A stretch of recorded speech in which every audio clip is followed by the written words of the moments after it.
Picture this: we drop into an abandoned Renaissance fortress at dawn, floodlights slicing the mist, and I hand 100 strangers sealed envelopes. Some contain blank paper, some hold keys to hidden safes scattered through the fortress's labyrinth.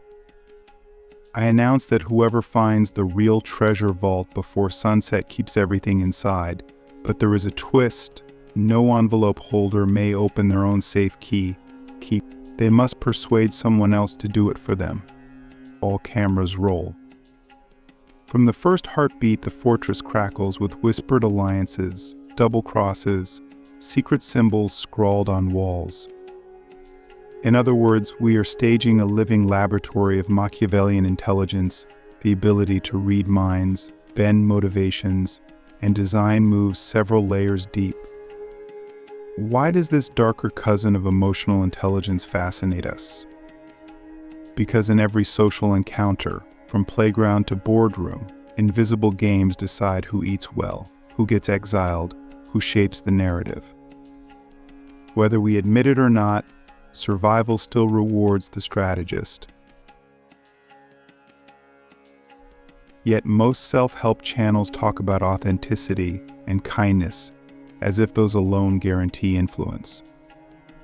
I'm all for kindness, but history's raw data sets, think Caesar Borgia, Elizabeth I, Frederick Douglass, Oprah, show a different algorithm. True power comes from mapping the chessboard beneath people's stated desires and maneuvering pieces so the board itself tilts your way. Does that mean cynicism rules? Not exactly. Machiavellian intelligence is morally agnostic. It can liberate slaves or enslave nations. The variable is not the tool, but the hand that wields it. That hand is yours. So I ask, what moral operating system do you run, and does it match the sophistication of the games you're already inside? Click subscribe to this channel to get more profound insights. Let's hook hard in the first 60 seconds, because retention graphs dip fast by posing a dilemma you can't swipe past. If your closest friend were offered a promotion that secretly endangered you, would they warn you or sacrifice you? The odds depend not on their stated love, but on the ledger they carry of benefits and liabilities you represent. That ledger exists even if the word love sparkles between you. Are you brave enough to calculate what you truly mean to others and what they truly mean to you without collapsing into paranoia? Because Machiavellian intelligence begins with radical clarity, we are each a node in overlapping interest networks, and influence flows along the lines of perceived value. Deny that, and you play blindfolded. Accept it, and you unlock knobs and dials most people never touch. From minute 1 to 3, we accelerate inquiry. Neuroscientists link Machiavellianism to heightened activity in the dorsolateral prefrontal cortex, the same region controlling complex planning. Evolutionary biologists show that primates with bigger social groups grow larger neocortices, suggesting the very architecture of our brain is sculpted by the need to outwit rivals and charm allies. Think about that. Your ability to empathize, joke, even love may have evolved as camouflage for competition. Does that make the beauty of a wedding toast any less real, or does it reveal a double helix where tenderness and calculation spiral together? When your cat purrs, it triggers caretaking neurochemicals in you, but the cat also secures warmth and food. Two motives, one gesture. Human smiles operate the same way. We are walking diplomatic protocols wrapped in skin.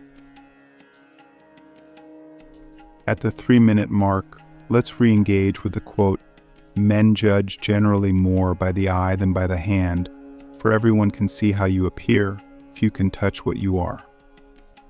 Machiavelli wrote that 500 years ago, yet Instagram metrics scream its truth today. So the first pillar of influence is appearance management, not superficial vanity, but signaling. Power signals include posture, vocal cadence, calculated disclosure of vulnerability. For example, neuroscientist Amy Cuddy's research shows expansive poses raise testosterone and lower cortisol within minutes, altering both how others read you and how you read yourself. But Machiavellian intelligence adds a twist. Sometimes you signal weakness to lure an adversary into overconfidence. Spartacus won his first slave rebellion skirmishes by feigning retreat, then ambushing the Roman legions in narrow terrain. Could humility at your next meeting be a strategic retreat that coaxes colleagues to expose true intentions? Minutes 3 to 6 crank intensity. Imagine splicing footage of Fortress contestants forging coded alliances while I overlay meta-analysis. Successful persuaders follow a 3-step loop: diagnose incentives that present narrative alignment, then secure irreversible micro-commitments. Diagnose incentives means asking, what pain or aspiration is secretly louder than their words? Present narrative alignment means framing your request as a chapter in their hero story. Secure micro-commitments means extracting a small yes that rewires their identity. Once someone acts in your favor, cognitive dissonance nudges them to justify and scale that loyalty. Marketing gurus call this the foot in the door technique. Machiavelli called it entering through the gate of desire. The neuroscience? Each yes releases a dopamine trickle, training the brain to anticipate more reward from saying yes again. Are you tallying the yeses you collect, or drifting through conversations like a tourist? Another re-engagement spike at minute 6. Small everyday events can reshape destinies if you harness them. Picture offering to proofread a senior executive's rushed email before they hit send.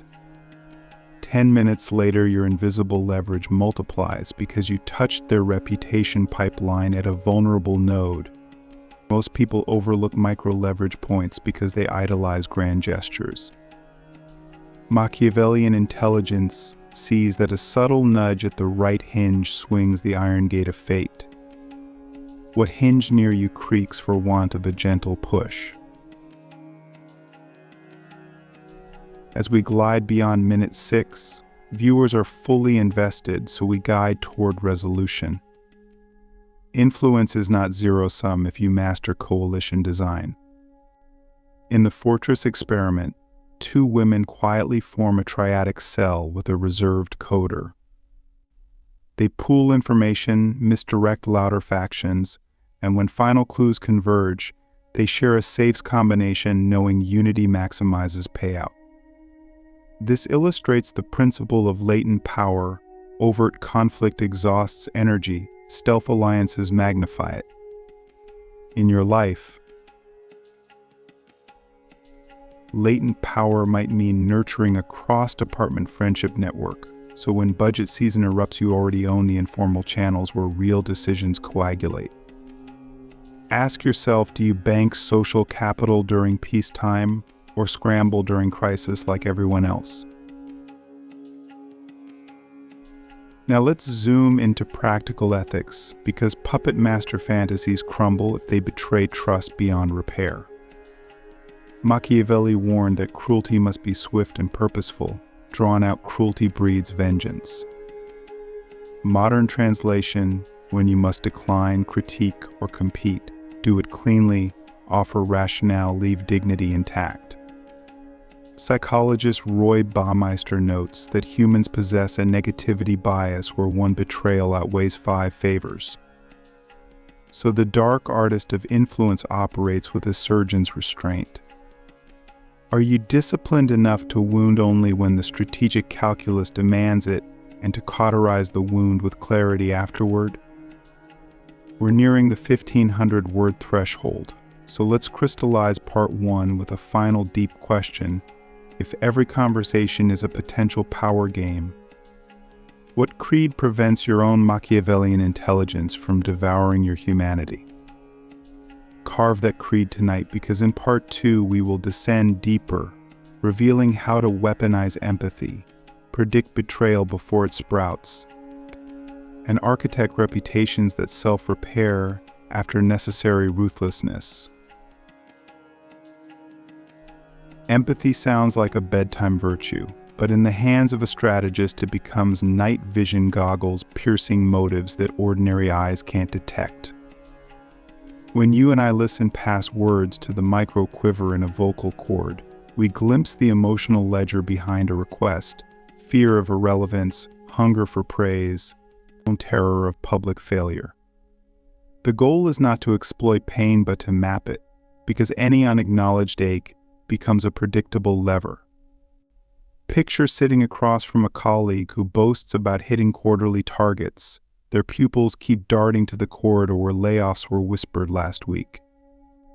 You mirror their body angle, soften your tone, and say, "You're carrying the whole team right now, aren't you?" The relief that floods their shoulders is pure data confirming insecurity. In that instant, you earn permission to guide their next decision, not because you manipulated them, but because you named the dragon they denied. Ask yourself, when was the last time you listened until somebody's shoulders dropped? Weaponizing empathy means converting emotional intel into strategic micro-timing. Neuroscientists at UCLA show that oxytocin spikes when people feel accurately mirrored. That biochemical trust window lasts roughly 30 minutes before baseline returns. Within that window, you position your proposal, frame it as mutual armor against the very threat you just illuminated, and secure a binding pledge, a calendar invite, a Slack commit, a budget line. The pledge matters because commitments written in public space anchor identity. Social psychologists call this the consistency principle. Without the pledge, empathy dissipates like perfume. With it, empathy crystallizes into alliance. Reflect. How many warm conversations have you squandered by forgetting to ink a next step? But alliances corrode if you ignore the dark math of betrayal. Evolutionary game theory teaches that cooperative systems thrive only when they swiftly punish defectors. In the Fortress experiment, hidden cameras reveal a contestant smuggling clues to both major factions. I step in, not to shame, but to broadcast the duplicity on every projector in the courtyard. The social immune system ignites. Trust collapses around the double agent. She scrambles, and alliances reknit without her. The lesson is brutal clarity. Sunlight is a vaccine.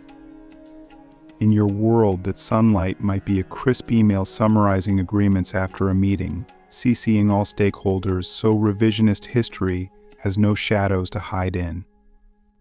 You aren't tattling, you're hard-baking accountability into the public record. Do you document deals? Or do you leave them drifting in private chatter where betrayal gestates unseen? Predicting betrayal before it flowers requires reading asymmetries of risk.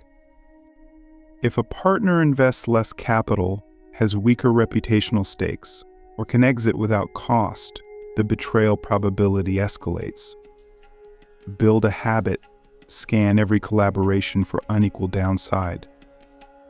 Where asymmetry is unavoidable, install tripwires, early milestones with small payouts that test reliability.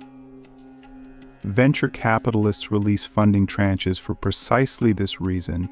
You can replicate the principle with deliverable checkpoints in any project. Pause and probe your current partnerships, which lack tripwires, and what silent doubts keep you from installing them tomorrow. Reputation architecture is your long-range missile defense. I cultivate a public image that blends generosity with surgical firmness. Viewers see me give away islands, but they also notice I enforce rules instantly when cheaters surface. This dual reputation signals high compassion and high cost for deceit, deterring opportunists while magnetizing principled allies. Social biologists call this strong reciprocity, the trait that let early human bands outcompete predators larger than themselves. Your digital footprint already broadcasts a reciprocity profile, tweets applauding colleagues, posts crediting mentors, comments defending fair play. Are you curating that profile consciously or letting sporadic mood tweets erode your deterrence aura? Self-repairing reputations rely on redundancy of goodwill. If one narrative smears you, a lattice of diverse testimonies counterbalances it.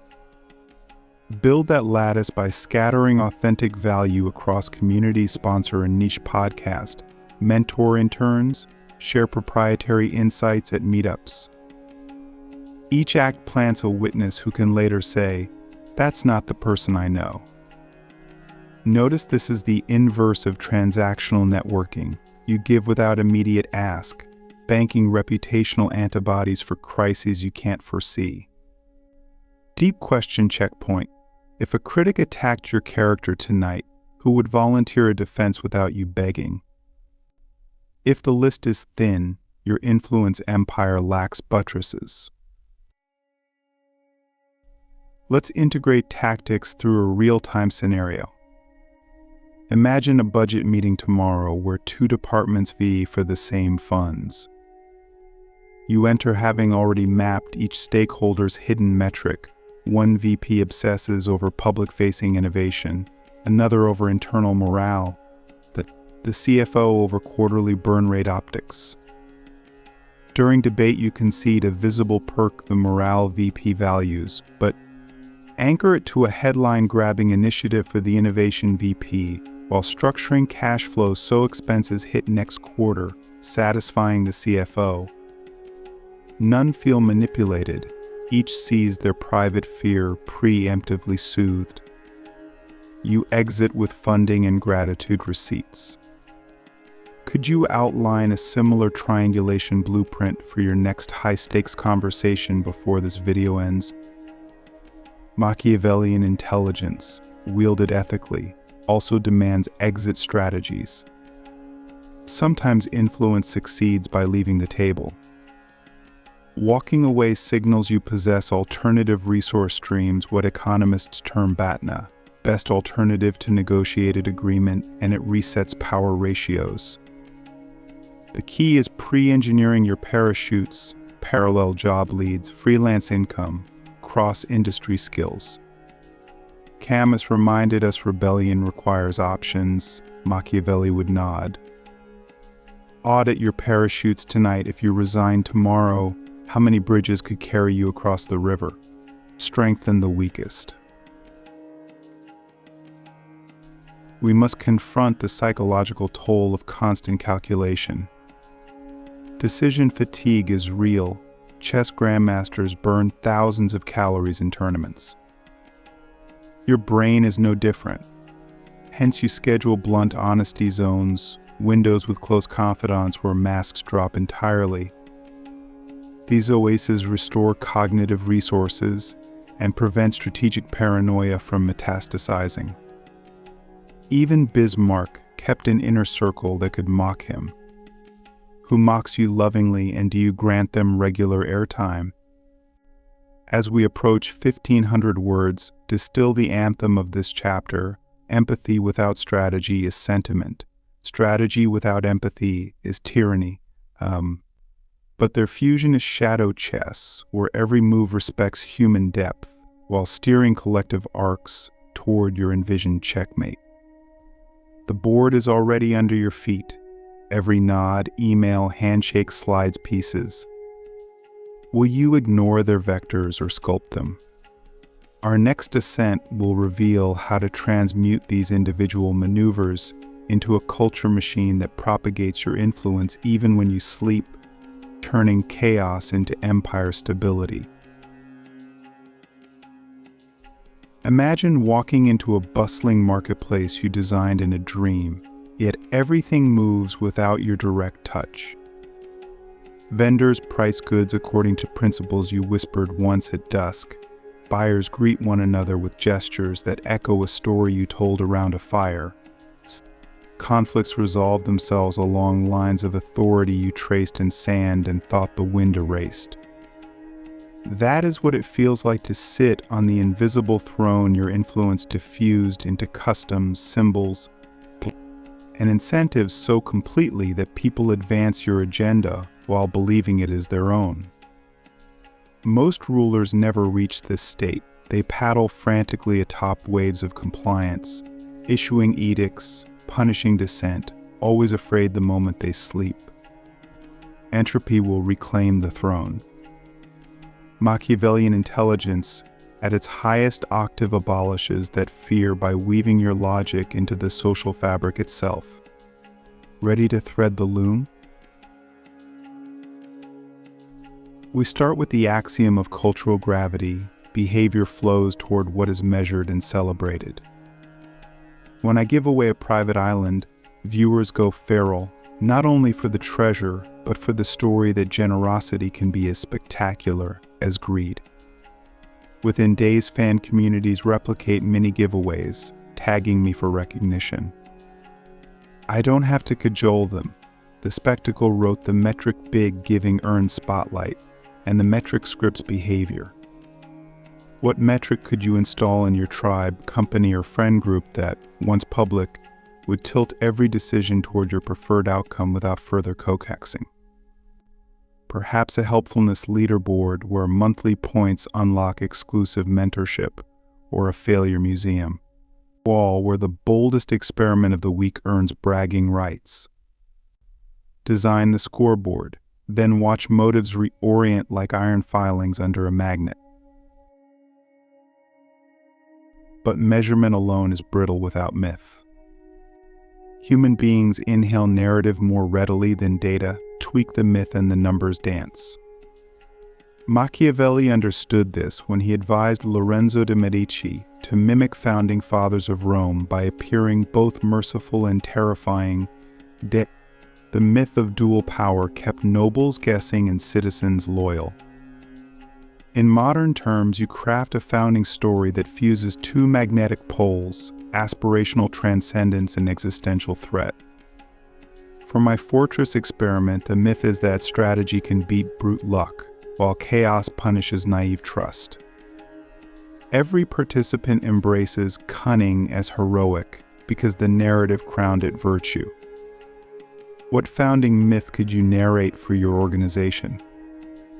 Maybe that you are all cartographers of the unknown, so risk mapping earns glory, or guardians of the quiet, so gossip incurs exile.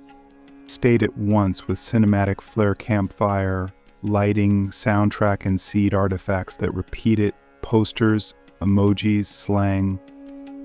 Let the echo carry on. Next, we weaponize architecture. Environments script actions silently. The Panopticon prison Michel Foucault analyzed showed how a single watchtower conditioned inmates to police themselves because they might be observed.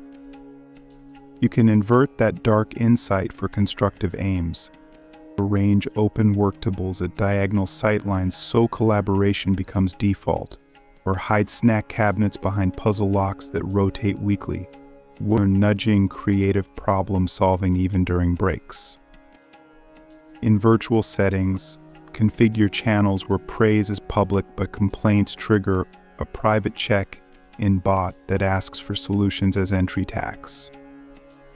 The point is not surveillance, it is behavioral choreography through layout. What small architectural tweak could make your desired behavior just 1 inch easier than its opposite? Now we install ritual loops actions so rhythmic they bypass deliberation.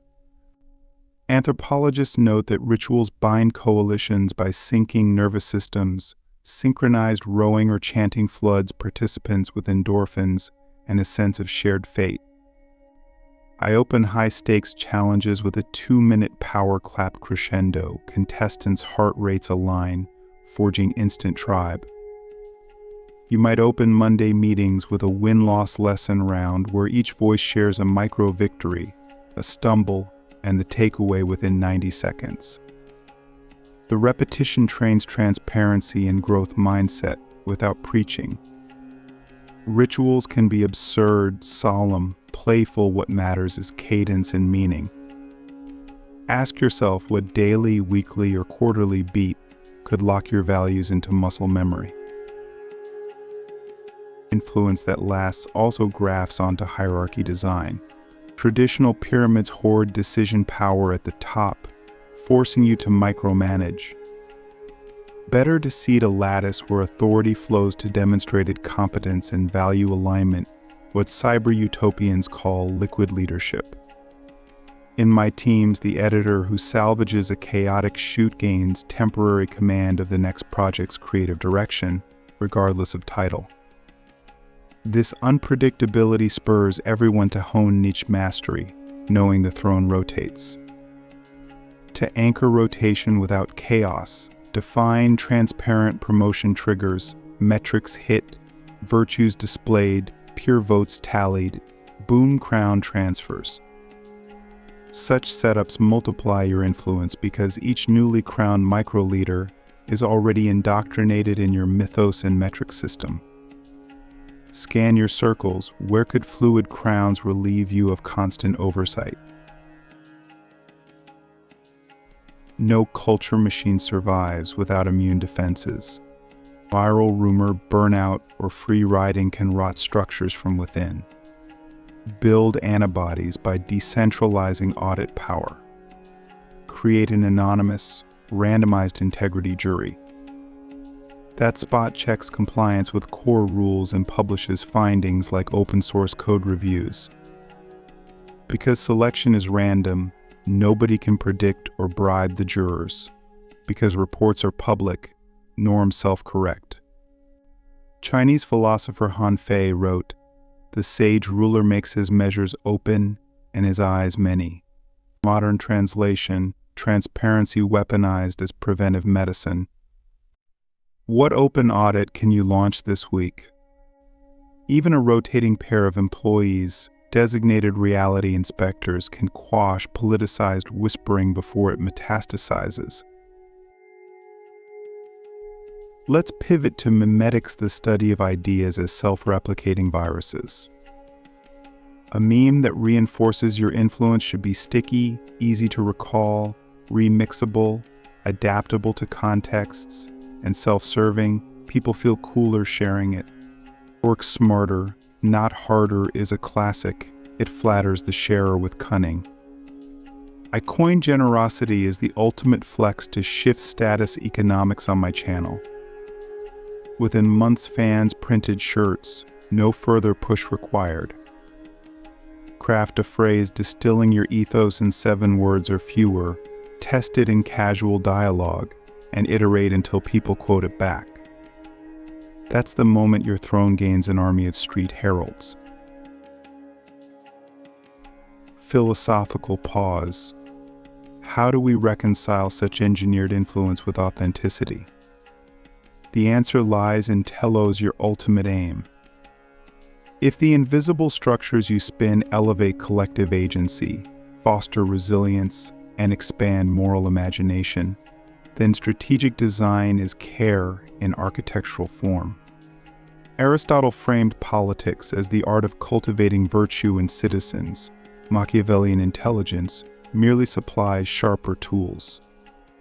But if telos narrows to ego inflation, karma eventually destabilizes your scaffolding. People revolt when they sense an exploit. Super deep question check. If audits exposed every lever you installed, would your community thank you or lynch you? Conduct that thought experiment nakedly. Let's ground theory with a colossal stunt as proof of concept. Suppose we rent a decommissioned cruise ship and invite 1,000 changemakers to build a floating micronation over 7 days. We hand them a constitution skeleton, 5 blank articles to fill. We seed metrics daily happiness index, innovation index, ethics violation board. We architect spaces, debate amphitheater, silent deck, barter bazaar. We ritualize sunrise choir practice, sunset reflection circles. Cameras capture real-time culture emergence, a time-lapse of norms solidifying. On day 7, we sail into harbor and open decks to the world as living case study. I guarantee universities would dissect footage for decades, and every participant would carry fragments of that temporary nation back to their homeland, but propagating your design mimetics globally. What smaller-scale cruise ship could you pilot next month hackathon, retreat, Discord server that seeds new normative DNA? Stability achieved, now we automate reproduction. Systems endure by training successors before the founder fades.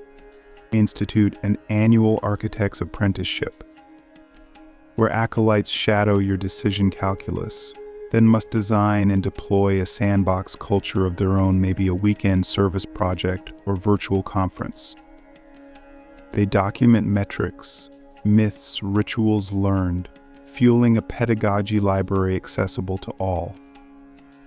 Your throne thereby becomes modular. Anyone who absorbs the playbook can spin a satellite throne aligned with yours. Historians call this empire via vassalage, Silicon Valley calls it platform scaling, spiritual traditions call it apostolic succession. Do you have at least 2 proteges currently apprenticing under your influence OS? If not, calendar a scouting dinner now. Inevitably, entropy will still gnaw, external shocks, leadership turnover, value drift. Counter entropy by embedding renewal ceremonies. Every year on the date of the founding myth, freeze normal operations and invite wild critique panels outsiders with no stake to question every assumption. Record answers, update bylaws, ceremonially burn obsolete rules. The act signals anti-fragility. The culture doesn't fear scrutiny, it feasts on it. Nassim Taleb would smile. Could your company or community stomach an annual Inquisition live stream to stakeholders? Courage here inscribes legend. Before we land this final push, let's loop back to you, solitary viewer, at an unpredictable crossroad. Influence feels abstract until you experiment tonight. Draft 1 myth sentence, design 1 metric, schedule 1 ritual pilot, recruit 1 apprentice, and announce 1 open audit. 5 moves your proto-throne. Do them within 24 hours while dopamine from this video still crackles. Text a friend your commitments. Social proof locks intention into behavior. Tomorrow observe micro shifts. Conversations re-angle. Respect recalibrates. Opportunities surface previously hidden. That is the subtle shockwave of cultural engineering. As the camera cranes skyward, showing the now thriving fortress courtyard long after I departed, contestants lounge swapping war stories, new games spontaneously ignite, and the original treasure vault stands forgotten, a relic overridden by community self-weaving. Influence mission accomplished, the system hums, the architect unseen. I leave you with the quietest yet most potent question of this trilogy. When your body exits every room forever, what unseen algorithms of behavior will keep dancing in your silhouette? Write that answer not on paper, but in the daily code of your interactions. Then rest, knowing the throne you built is gravity, everywhere, always.